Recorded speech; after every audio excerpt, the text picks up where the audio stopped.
Good morning, everyone. We're continuing with the Ananda way of life based on the Ananda guidelines of conduct for members of the Sevaka order. It's a lot of words, that's why I stumble over it. And we are on Article 7, and the article is children. I spoke a little bit about it yesterday. It's out of 16 articles. So we'll continue. Let me say a prayer. Heavenly Father, Divine Mother, Friend, beloved God, Jesus Christ, Babaji Krishna, Lahiri Mahashaya, Swami Sri Yukteswar, beloved Master Paramhansa Yogananda, saints of all religions, humbly we bow to you all. Dearest friend Swami Kriyananda, help us to intuit your intention behind these simple words guiding our lives in so many important ways. Help us to see how the actions and attitudes you recommend will draw us swiftly and surely toward our common goal of God realization. We are your children. Guide us and bless us. Om. Peace. Amen. So, as I was saying yesterday, this section of the guidelines for membership is the one I have very little experience with because I'm not a parent. And I deeply recognize how complicated the issue of parenting becomes. And yet, Swami wants us to understand that even something as personal as this, which I think goes even a step beyond marriage in terms of the intensity of a person's identification, sense of duty, compelling inner forces. But nonetheless, Swami puts it in the context of community. I would say from the experience I've had at Ananda, which is, I have to say, is limited in this area, not my experience of community, but of children in community. I think we don't yet have a deep consensus on the Kriya Yoga way of raising children. I believe, and I've been exceedingly impressed, an enormous amount of very, very, very good work is being done by teachers and by parents to sort of explore the issues and see where the principles would lead us. But I still think it's a work in progress. I remember when we were having a community discussion at one point, it was about marriage. This would have been at least 40 years ago. And as I said frankly in an earlier broadcast when we were talking about marriage, there are the finest marriages you can imagine, long, lifelong, beautiful alliances within our community. And there's also been a number of divorces. And Swami, we had a discussion. It was very interesting. And there was a suggestion that we sort of write up guidelines for divorce, basically, which in the context of the conversation made sense. And it was a community-wide discussion with Swami present. Community meaning Ananda village, because that was the only community at the time. And we were the flagship. We were the icebreaker, you might even say. We were leading the way in manifesting this ideal of Master. So you have to think about this. Master came in 1920. One of his original aims and ideals was to found intentional communities based on simple living and high thinking, home, job, and church in one place, that people would see that this way of life leads to the greatest happiness. Master himself was not able to found communities.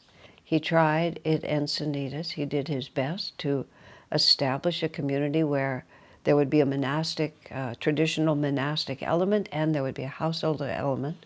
He wasn't able to do it. There were many forces that prevented his success. One was, he said, it was too soon, because this was in the 40s. It was too soon after the Depression. Families were exceedingly protective of their, what Master called us for and no more. They just families did not know how to spread their consciousness into being part of a self-realization intentional community. Plus the traditional monastic order found itself, it was hard to create a congenial alliance between the two sides because the lifestyles were different, the priorities were different. So Master had to give it up. Encinitas itself as a place flourished and is a beautiful retreat center even today, with gorgeous gardens and the shrines where Master lived and so on. It's beautifully maintained, but there's no intentional householder community there. It's just not there. And Master deeply lamented the loss of it. So when Swamiji started Ananda, this is the first prototype that has endured. So everything is being explored and figured out. That's why, as I said when I started this, it was in the early 80s when Swami wrote this, like 15 or, well, let's see, not quite, but 15 plus years after Ananda started. And Swami wrote it from what had worked, what had proven itself successful. He didn't write the rules first and then try to push the people into them. He let the people find their own way. We found our own way under his guidance. And then he articulated what had proven successful. It's a little bit like, sometimes I hear stories where when people are laying out a landscape for a campus, for example, instead of laying out paths, they just let people walk from point A to point B because people will find the most congenial way to get there. Then they put the paths in where people have already put them, because you'll also notice if there's a sidewalk going this way, but the shorter, easier route is to the other side, you'll see here goes the sidewalk and here's where the ground is trodden, where people have walked. And that's a very intelligent way to do it, provided that the people who are marking the path have the right ideals and the same goal, or trying to get to the same place. And that's what this represented. But nonetheless, even now, it's still a work in progress. It's just, it's too much of a revolution. Intentional spiritual communities are still a revolution, and there's just a handful of them, and they're almost all Ananda-based, not all of them, but almost all. Master said this ideal would spread like wildfire. I mean, we hardly see a struck match. I mean, there's growing interest, and those of us who are living the Ananda way of life, whether actually in community or more at a distance, recognize its extraordinary efficacy and how many problems of our age would be solved, will be solved, when this becomes the norm. But coming back to that meeting, when we were talking about divorce, and somebody said we should write a little handbook, Swami did the kind of thing he does sometimes, which he just went very silent. And it isn't as if, when Swami's pausing just before he's going to speak, it's a certain kind of silence. But there's another kind of silence where he's waiting to be inspired to know what to say. Just like, what do I answer? And often he folds his arm and looks to the floor when he's in that particular mood. I was telling the joke recently about Swami teasing Jyotish about his relationship, his marriage with Devi just before they got married. And part of what made the timing of the joke so good is that Swami folded his arms and looked at the floor. So when he gave a very humorous comment, it came out of the context where we all feel like something really serious is about to happen. So we were at this meeting, and he folds his arm and he looks at the floor.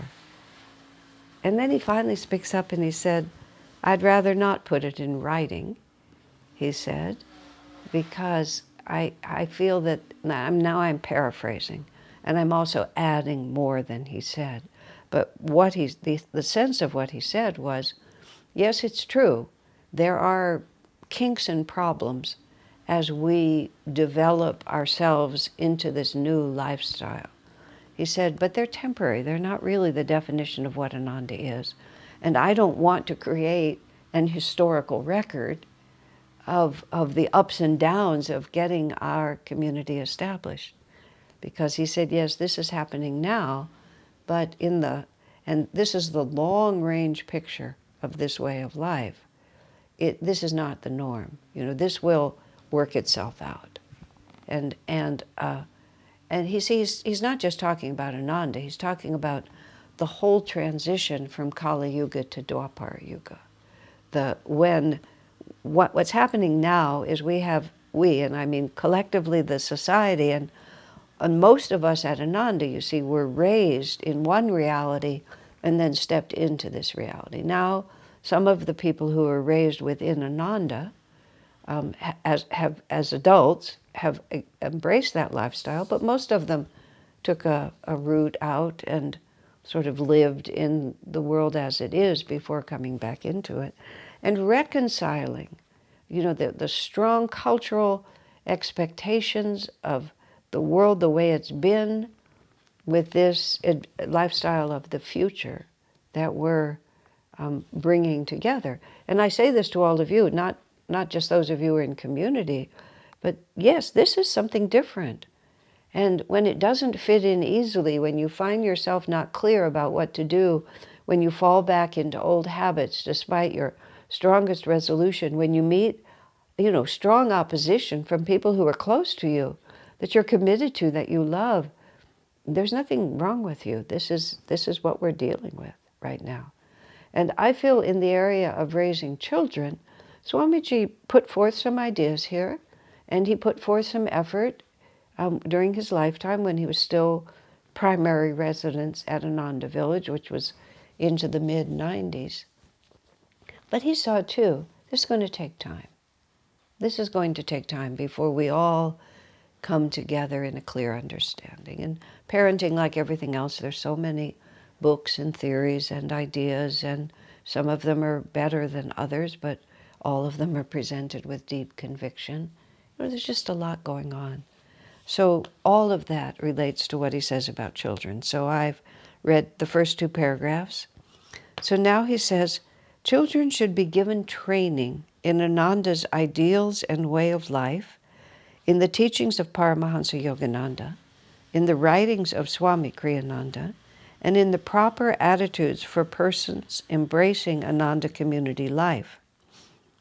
The training of children to this aspect should be sensitively adapted to their age levels, he says here. But he doesn't also add, also to their spiritual age in a real sense. He later wrote the Education for Life book, and he talked about their center of gravity. And by that he meant whether they're ego active, whether they're ego heavy, whether they're spiritually light. Because just like adults, children have to be guided according to their next appropriate step. And you see, and this is where all the differences of opinion come down, as you can imagine. Parents are encouraged to enroll their children in Ananda's Living Wisdom School to receive training in the Education for Life philosophy that will help them develop into happy and fulfilled individuals. So, if the children are living in communities, Swami is also answering this question, because at least at the time that this was written, some parents feel that children should be left alone to find their own values. We shouldn't impose upon them our way of life. We should leave them to discover their own.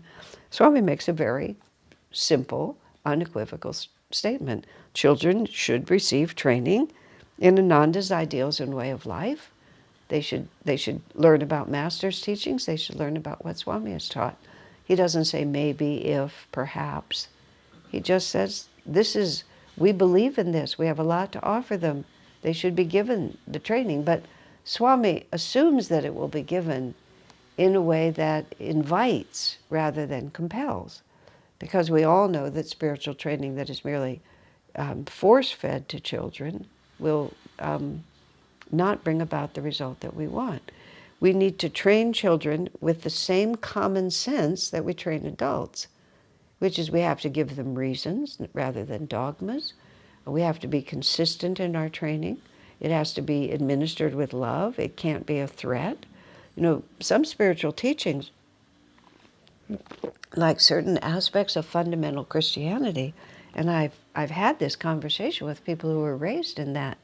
If you don't give if you give your life to Jesus Christ, and you know, and you live according to whatever that rule is, then you will, when you die, you will go to heaven and be with Jesus for all eternity. And everybody else who has accepted Jesus Christ in the way you have will be with you for eternity. And everybody who hasn't, I believe, will be in hell, but at least they won't be in heaven with you. So literally, parents who love their children more than anything, except perhaps Jesus Christ himself, are faced with this terrible problem, which is unless their children accept Jesus Christ, when the parents die, they're going to go to heaven and be together for all eternity, and their children won't be with them. And the pressure on the children, because this is where I've heard it from. I've heard it from grown-ups who are now at Ananda, who grew up in that, and just every day, mother was nearly in tears for fear that, you know, you were going to go to hell unless you accepted Jesus Christ.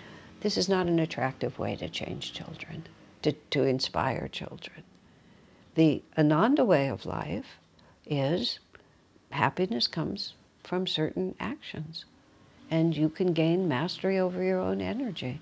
And it's very interesting because even those children, and perhaps not uniformly, but quite a few children who have, once they gained their adulthood, they walked away from the Ananda way of life explicitly. They don't meditate, they're not disciples.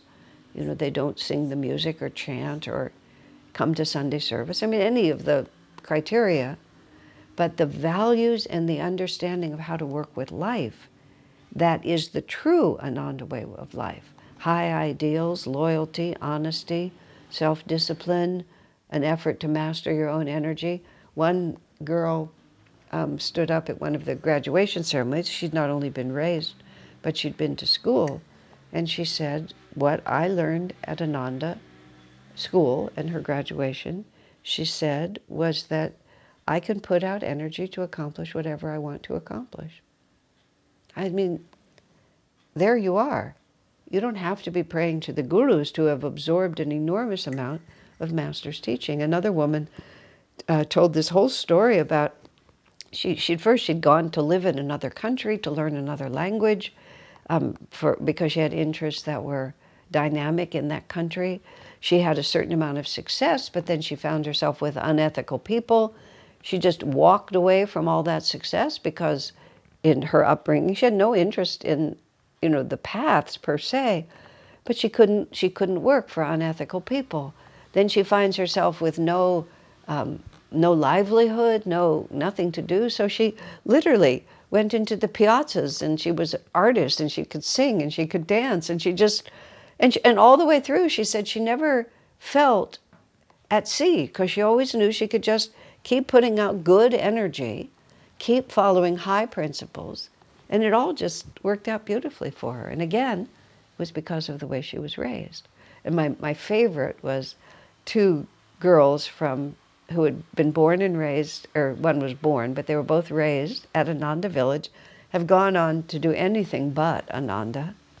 But on the telephone, the mother heard them talking to each other, and one said to the other, our friends can just go out and do anything they want, but because of the way we were raised, we always have to think about the higher meaning of what we're doing.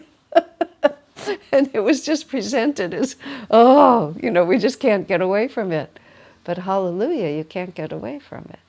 I'll just tell one more, another woman whose son also has had nothing to do with this, even as a high schooler, she heard him, he was the counselor for all his friends, and she eavesdropped on him one day, and basically the advice he was giving his friends was exactly the advice she would have given his friends, because it had been presented to them in such a way that their own experience, they were guided for their own experience. Nitai, the founder of our school, said, in training our children in spiritual principles, he said, I watch carefully for two things.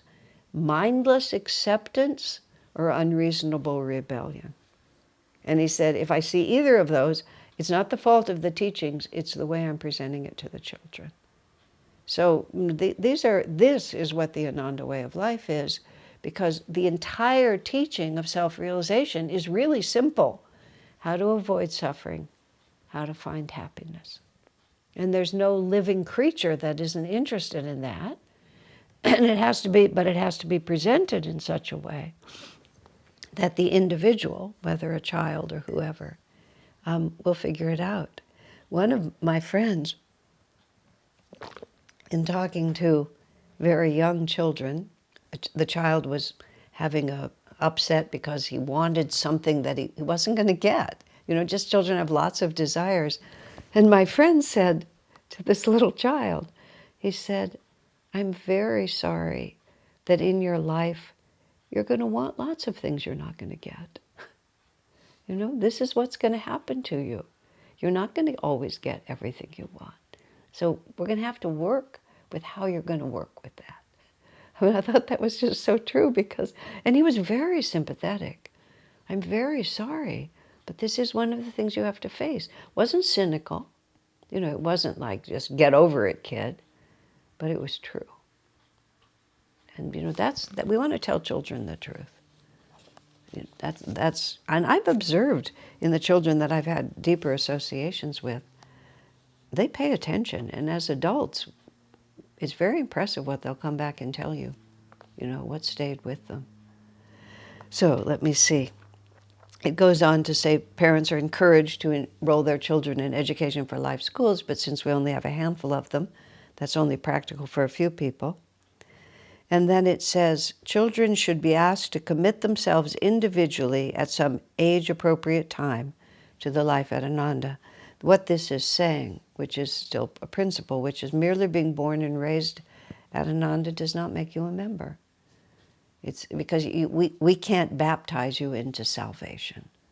It's as a thinking, adult, independent person, just as all of us who came as adults, you have to consciously decide that this is the way of life that I want.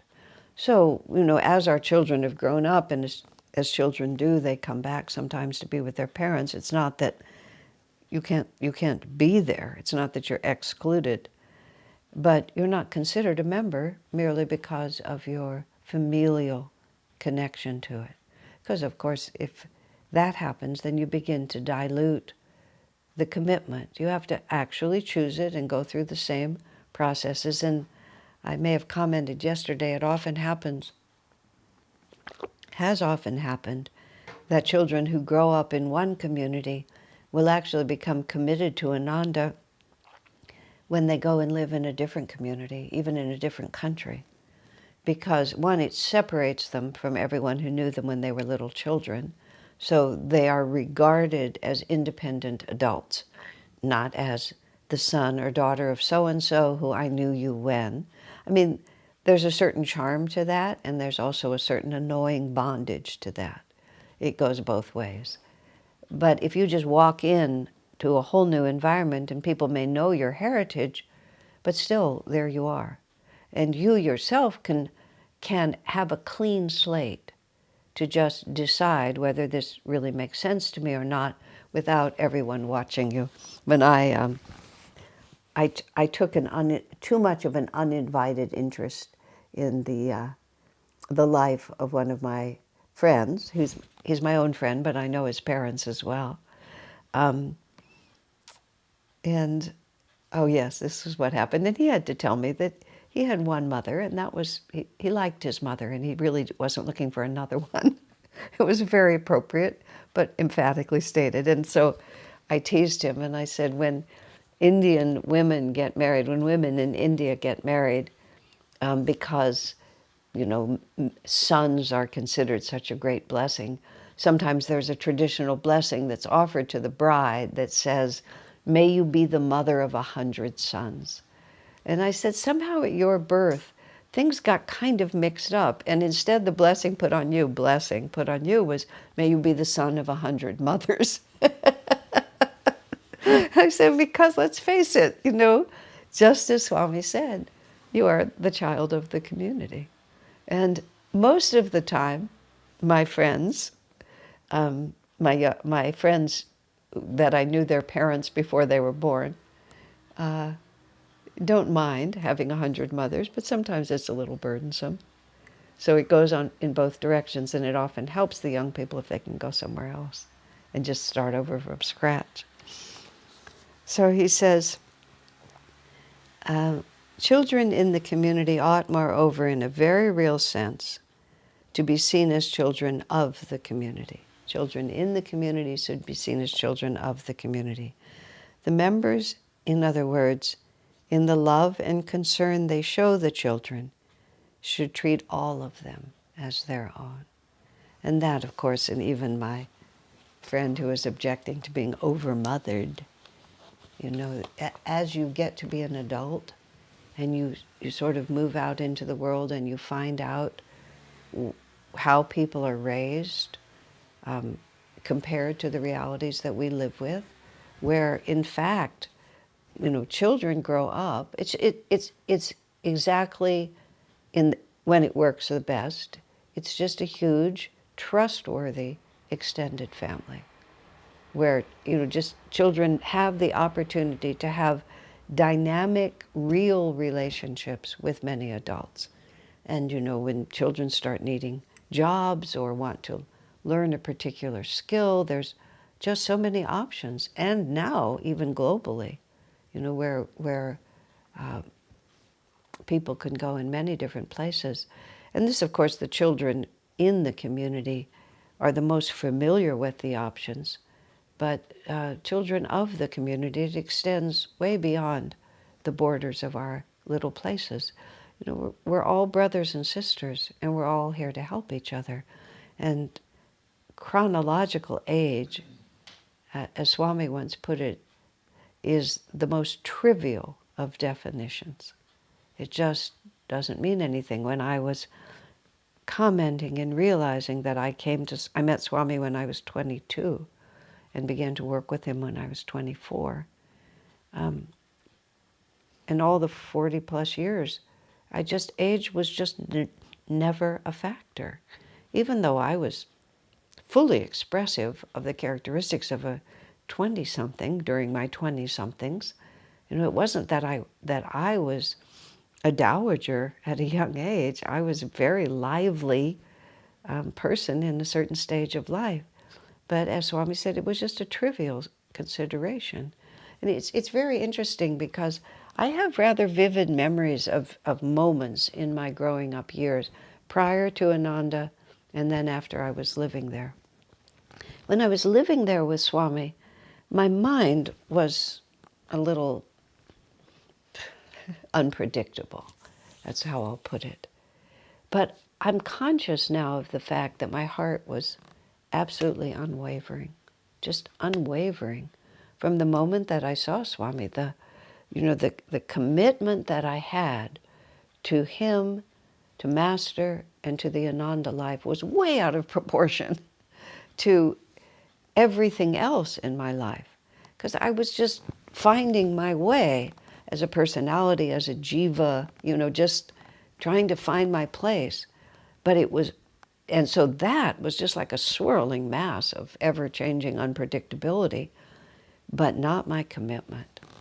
You know, my commitment was that of a very old soul. I don't like to really use that word, but it was a very long-standing, carefully honed commitment, expressed somewhat chaotically, but I can feel it now. It's like there was a steel cable. And I realized that that's who Swami saw me as. And because of that, of course, it helped it to grow. But I'm going to spend just a couple of more minutes here. I'm going to go back all the way to the age of 10, which was, again, a very early memory. My friends were a little rambunctious. And in retrospect, I think one of them, my best friend actually, I think there was a lot of trouble in that family. But I didn't know any of that until much later. But I think my parents knew. And they were not happy about my association, but I really loved that girl. I still do. I'm not connected to her anymore, but I still have a very strong karmic tie with her. I'm not connected outwardly. But my parents were trying to influence me away from this friendship, and I wasn't going to accept it. And I remember declaring to them, and I declared it to them in an amusing way, and some of you have heard me say this. I stood in front of my parents. I was 10, and I was a puny, kind of scrawny 10, which probably made it funnier with a big mouth on me like I still have. And I said, the die is cast, I announced dramatically. I'm either a good kid or a bad kid, and there's nothing you can do about it. And then I stomped off, having declared my independence. Of course, my parents must have just laughed themselves silly when I wasn't in the room. It must have been very amusing, but it wasn't a joke. And that's what I remember. I knew that I was small. I had no independence. My father could still pick me up and move me from point A to point B if he wanted to. But I was completely independent of their influence, because it was true. And remembering that, when I look at children, I realize just because they're little and can't communicate and their ideas seem silly, does not mean that they aren't fully present intellectually and spiritually. And that's what Swami's trying to get across. Just because they're little and cute and they seem to belong to you, they belong to God, and they always have. And we have a very important job to do. Parenting is an extremely important job and must be given first priority. But it also must be carried out in the Ananda way. God bless you, my friends.